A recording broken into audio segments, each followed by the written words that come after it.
Well, the update dropped, and boy did things change. Most weapons were left untouched, some weapons were only slightly tweaked, and other weapons were given a complete rework. That means my tier list video is outdated, and I can't have that. I put too much love in that video, damn it. So this video is a follow-up video. I'll give you information on all the weapons that were changed post-update, and how they affect the class's standings on my tier list. I'll also be covering Pyro's new weapon, since people are absolutely gonna use it in Medieval.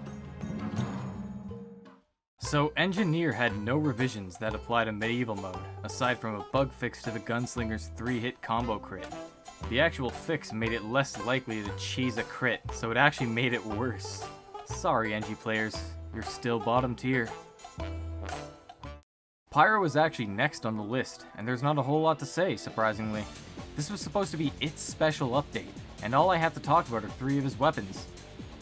The Sharpened Volcano Fragment was indirectly buffed with the Afterburn tweaks. It deals the full duration of Afterburn like you're used to, but the change is in the Afterburn damage. It now deals 4 damage per tick instead of 3, which is equal to bleeding damage. Now Pyros using this weapon have just a slightly easier time, if it's even really noticeable. The Hot Hand is the new weapon Pyro received in the update. When looking at its stats, it seems like Pyro's version of Heavy's Eviction Notice, gaining a speed boost but dealing less damage overall per hit. Unlike any other weapon, the Hot Hand strikes twice for an individual melee swing. By themselves, the slaps deal 28 damage, combining for a total of 56. Due to the way the attack works, you might miss one of the swings and deal pitiful damage. In practice, the Hot Hand is actually quite fun, though it's definitely not Pyro's best option. The speed boost you gain on hit can let you dance around your opponent, similar in fashion to a scout, though you aren't nearly as nimble or fragile. It's pretty alright in a 1v1 scenario, or chasing medics with, but theoretically, you still have no shot against a Demonite.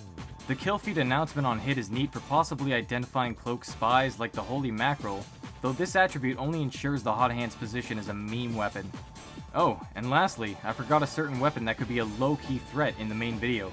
The Third Degree is a straight upgrade to the default Fire Axe with its niche upside, hitting everything connected to a Metagun healing beam. What it doesn't tell you, though, is that it also works with anything being healed by medics medicating Melody Taunt. This can cause serious destruction to an enemy team in theory, but I have personally never seen it happen at the time of writing this script. I urge anyone to give it a shot though, it sounds really fun. Overall, the update didn't add much to the Pyro's options. If the Thermal Thruster was inexplicably allowed in Medieval mode, that would actually make a huge difference. But unfortunately, it's not. The Scout's arsenal got the most changes, so there's gonna be a lot to talk about. Bonk was changed so that the Scout has a cooldown effect after using it based on damage taken. There's a minor slowdown and an extreme slowdown. The minor slowdown occurs if less than 200 damage was absorbed during his invulnerability, while the extreme slowdown occurs if he takes more than 200 damage. The thing is, there's quite a lot of weapons in Medieval mode that can bring Scout to that major slowdown threshold, such as the Scotsman Skullcutter, the Warrior Spirit, the Huntsman, and even just a constant barrage of melee damage. This makes Bonk a bit riskier overall. Realistically speaking, the only situation I could actually see Bonk being used in is running back to the respawn cabinet as a get out of jail free option. The Critical removed Scout's speed boost attribute and changed the way he takes damage under the effects of the drink. Now, every time he deals damage, he's marked for death for 5 seconds. And now, as a result, the item's effects aren't quite as one-sided, and Scouts can't abuse the extra mobility like before. The Flying Guillotine was changed so that it no longer combos with the Sandman, or any form of stun at all. The distance for the weapon's long range effect was reduced by half, but the reward for that is no longer a mini crit. Instead, it reduces the weapon's cooldown by 1.5 seconds. It's not a big change at all, but I'd still consider it perfect for its job of harassing and picking off enemies at a distance. The Sandman, oh boy. So many people wanted it nerfed, and it absolutely was. The maximum flight time a max range ball has to be airborne for is reduced by 20%, but instead of stunning people, it simply slows them down. The actual slowdown speed isn't very drastic, and getting hit by one doesn't produce a very noticeable change at all. Even a moonshot doesn't hinder you too much. Scouts can still use it as a hit and run option, but it's nowhere near as dangerous as it once was. Looks like the Sandman has been put to rest. The last weapon that was changed for the Scout was the Atomizer, which was sort of buffed for this game mode. No longer does he take damage from doing the triple jump, and no longer does he have a lower swing speed. The new attributes added to the weapon are 15% less damage dealt against players, and mini crit damage when striking while airborne. The downside is that you can't triple jump unless the Atomizer is deployed, and the time it takes to deploy the weapon is 50% slower. Overall, this actually makes it an interesting option that rewards skilled players that can abuse his ability to jump in order to deal constant mini crit damage against his opponent. It also means you no longer have to take any damage when scaling the wall if you're on blue. So, do these changes make the Scout better or worse? To be honest, they don't really change his core gameplay all that much. You can still use him as a hit and run class, though it's not nearly as powerful as before. He can harass people atop of the keep better now though, but it doesn't really shake things up too much. The soldier's arsenal for medieval mode is more or less the same, but with only one weapon changing in a way that might affect gameplay. The man-treads, as gimmicky as they were before, now have 200% more air control, which means you can perform much tighter turns when jumping off the castle walls. That's it, really. I'll cover the base jumper when I get to Demoman. The man-treads change is so minor that I can't even really say Soldier is better now than he was before. They were already a really situational option to begin with. Heavies changes are mostly reflected in his speed-boosting weapons, the eviction notice, and the gloves of running urgently. The damage vulnerability of the former and the mini-crit vulnerability of the latter were removed and replaced with a health draining penalty. The eviction notice drains 5 health per second on the heavy, which regenerates when his melee is holstered, but that doesn't count damage taken while they were out. This weapon wasn't very good to begin with, but now it's arguably worse than before since you can't passively run places using its base movement speed. You're slowly losing your tanky base health, so there's much more risk to using it. The gloves of running urgently drains 10 health per second while deployed, and reduces your health by 20 each time it's deployed. On the bright side, there's no more damage penalty, so it's better for combat now, though because of its main downside, it's worse than before. All negative attributes this weapon has are shared with the eviction notice, but at a faster rate. You're slowly losing health until you're left at only 100 HP. The second banana is actually a fantastic lunchbox item. It heals 200 health upon consumption, and regenerates in 10 seconds, making it much better than the Dolocus bar when it comes to sustaining yourself. Throwing it generates a small health kit for teammates. It pretty much outclasses the Dolocus bar in every aspect, save for the 50 health gimmick. The Fist of Steel got changed so that the healing rate is reduced by 40%. I'm not going to go into any further detail. You really shouldn't be using this weapon here in the first place. So even though Heavy's faster movement options were made far more dangerous to have out for prolonged periods of time, it doesn't change Heavy's metagame in medieval mode too much, since the bread and butter KGB loadout is still superior in most other scenarios. Hold on a second. I just received word from some other guy that the Dolocus bar no longer overheals, and wow, he was right. Why would you use this over the banana now? Also, apparently the new stake has new upsides, like only a 20% damage vulnerability on wear instead of 25, and the duration of the stake lasting 16 seconds now? That's actually pretty awesome. Now Heavy is just a smidge more dangerous. The sniper only received 2 changes in this update, and those changes involve the 2 shields he can wear on his back. The Darwin's Danger Shield gives Sniper afterburn immunity and 50% fire damage resistance with its new design, so it's not used as a bullet sponge anymore against other snipers. The new stats it receives won't be seen too often, as Pyro's wielding the Sharpened Volcano Fragment won't be too common to see at all.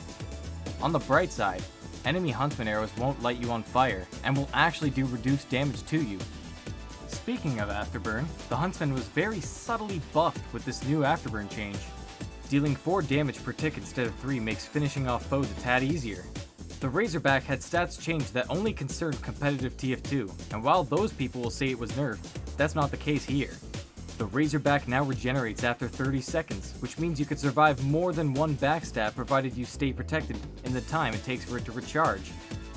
Overall, this makes Sniper just a little bit worse overall. There's really not a big shift in his metagame, and I believe there's not going to be a big shift until Girardi is added to medieval mode. It's been like 7 years now, and as far as I'm aware, there's been no explanation for why this is the case. Sure, you could say that throwing it onto C would make it an easy victory for the defending team, but the Demoman's shield items remove the debuff it has upon a charge, negating its effects. I think now's a pretty good time to do it. Come on, Valve.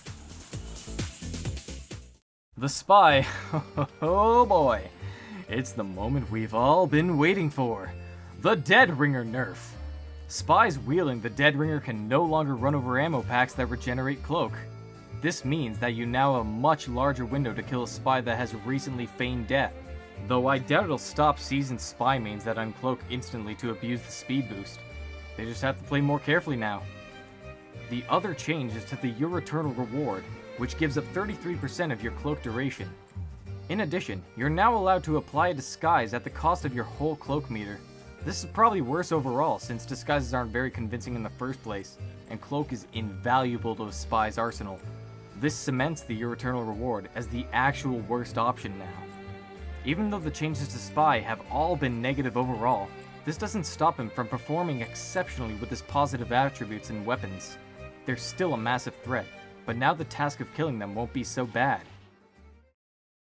The Medic is a top tier class that earned his place by having the ability to support and heal his whole team.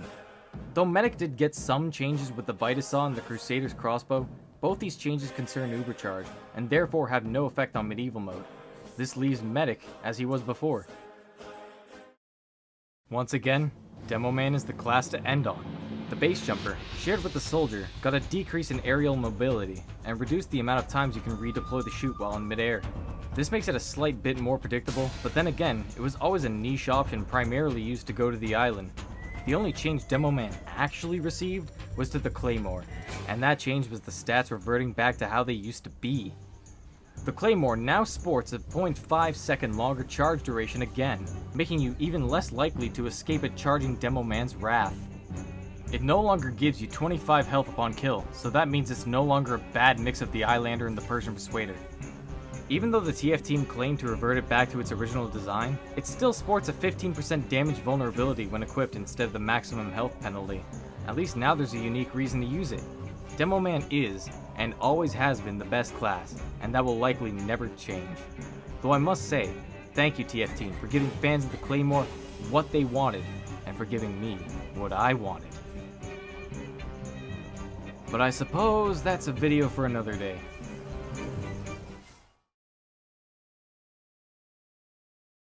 So, there you have it. The Jungle Inferno update's many changes have been covered. Now it's time to switch the mercs around.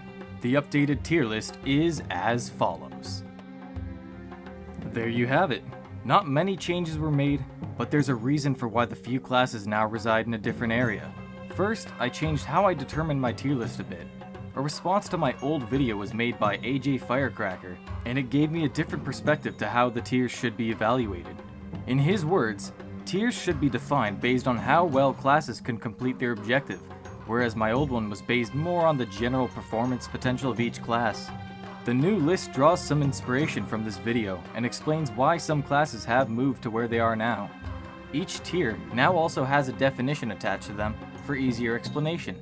D tier means the class doesn't have anything that stands out in this game mode. Poor NG only has the most basic offensive capabilities, poor health, and absolutely zero team support options. He's a lost cause, poor guy. C tier means they have at least something that makes them different from the engineer, but still performs poorly in relation to the other classes. Scout has the weakest damage output in the game mode, but unlike Engie, he has weapons that offer team support or encourage teamwork. Mad Milk and Fan of War give Scout an actual niche, unlike Engie. His mobility also comes to mind when considering offensive presence. He has ways of infiltrating the group keep while the gate is closed, and that's actually kind of a big deal if snipers are an issue. Despite this, as the weakest class in the game, he won't get much else done. He can cap points faster than most other classes, but he sure can't defend them on his own. Spy dropped down significantly because of his poor objective-related performance. He shines exceptionally well when confronting enemies away from the capture points, but is incredibly bad at defending, or capturing points, without team support. In addition, ever since the release of the first tier list video, I've noticed defending players camping the stairs to counteract spies, further hindering their performance, kinda like how I did. If Spy also fails to land backstabs, he's arguably worse offensively than the Scout. B tier is a middle ground area reserved for classes that can perform well, but don't stand out. Pyro moved up from C tier because of his ability to win fights and complete or hold objectives. Pyro's basically a pawn in the grand scheme of things, and there's no depth to his gameplay whatsoever, but the back scratcher is statistically the best melee weapon for medieval mode. Great sustain and fantastic damage output work very well on a class with moderately high HP and good mobility. He's a good class despite having nearly zero ways to support his team. Heavy is quite like the Pyro, and by that I mean he has one option that greatly outclasses the others. He performs just a bit worse in direct combat due to his bad mobility, but balances that out with actual team support options in the form of his lunchbox items.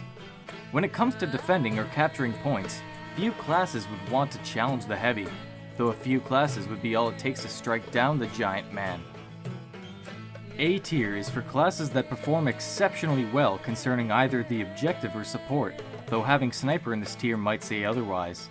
The Huntsman is the most powerful ranged option in the game, and that alone makes him very powerful when it comes to defending objectives. It won't be much use if there are enemies already attempting to cap the points, but he's damn good at keeping them away from it. Point C comes to mind actually. In some instances, every class bar Scout and Demoman are under the constant threat of facing a barrage of arrows, since they can only enter the keep through the main gate.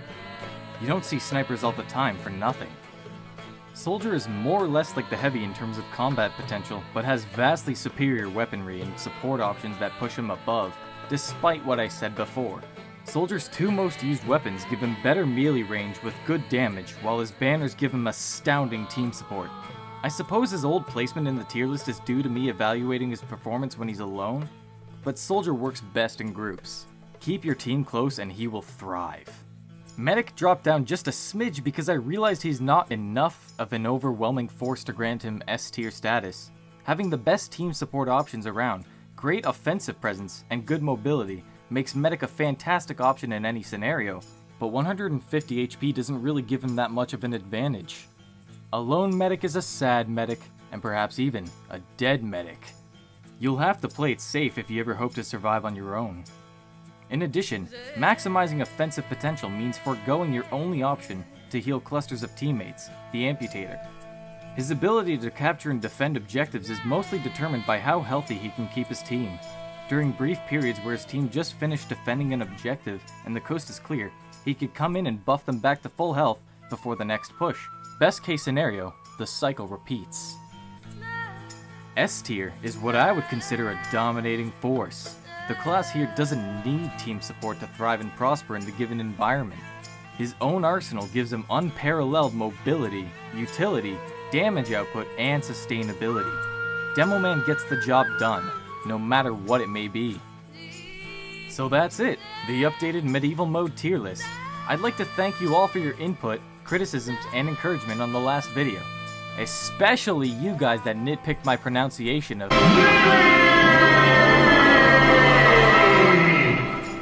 I hope you enjoyed this video, and I'll see you all again soon.